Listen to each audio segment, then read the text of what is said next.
Tuolta Joensuusta liikkeelle tuolla ilta 7 maissa ja sieltä me ajeltiin tonne rajan yli Pietariin ja Pietarista lähdettiin sitten tänä aamuna, eli nyt eletään tiistai-aamua. 9. päivä taitaa olla tänään, 9. päivä syyskuuta. Tänä aamuna me lennettiin Pietarista sitten Moskovan kautta Mineral Vodiin ja sieltä ollaan nyt autolla tultu noin 3 tuntia ja ollaan hyvin lähellä sitten tätä Elbrusvuorta. Mutta nyt meillä on taas kuntoon tämä virallinen puoli ja sen lähdetään sitten hissien avulla tuonne perusleirille.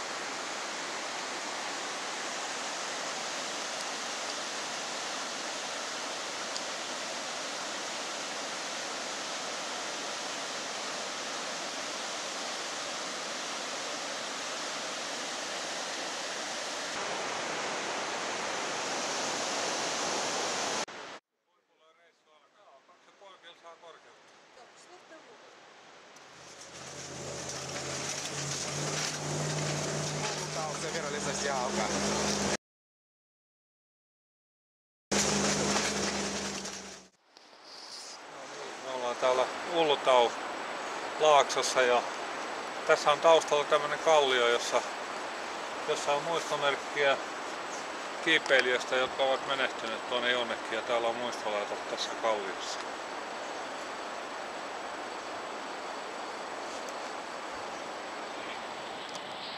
Saavuttu tänne Ultaun perusleiriin ja kuten näkyy, on teltat isketty täällä pystyyn ja tässä lähdetään vähän nyt jalottelemaan ja tutustumaan olosuhteisiin, eli noin 2400 päälle on meidän korkeus tällä hetkellä täällä perusleirissä.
päivää ollaan täällä Hullutaon leirissä ja sieltä ollaan kiivetty nyt tänne vajaaseen 2700 metriä, tämmönen totuttelupäivä.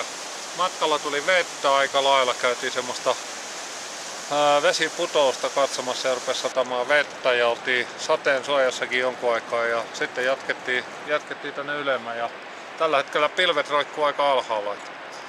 Varsin pilvinen keli.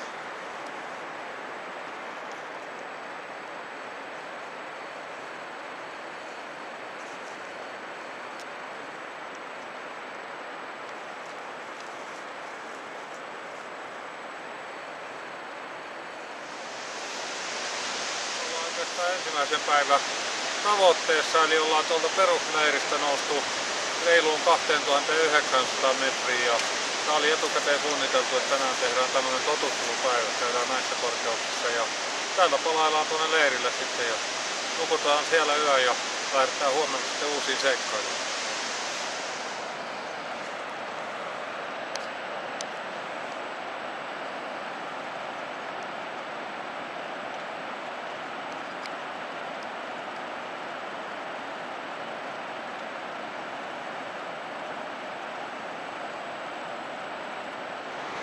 Niin, hyvät ihmiset, uskokaa tai älkää, ei tänään tuolla kumpparien kanssa oltu. Eikö ole uskomatonta, mutta siellä me vaan ollaan oltu.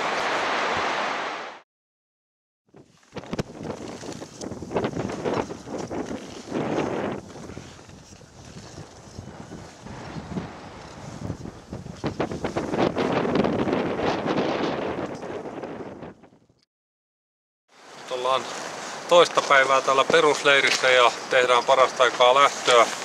Kello on muuten 11 tällä hetkellä, tehdään lähtöä tonne ylemmän eli luokkaa 3000 metrin korkeuteen ja meillä on varusteet tonne parin päivän reissua varten ja noin parikymmentä kiloa per mies meillä on selässä paino.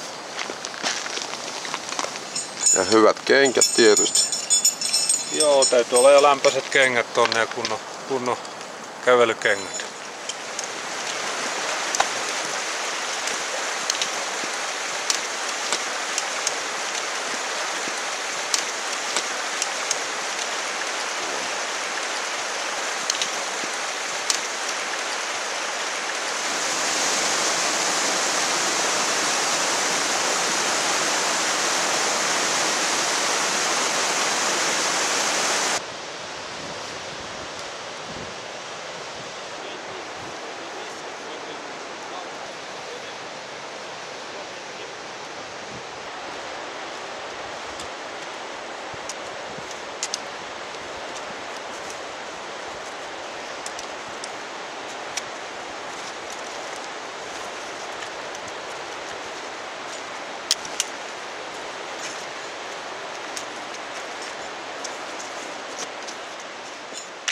Toista totuttelupäivää me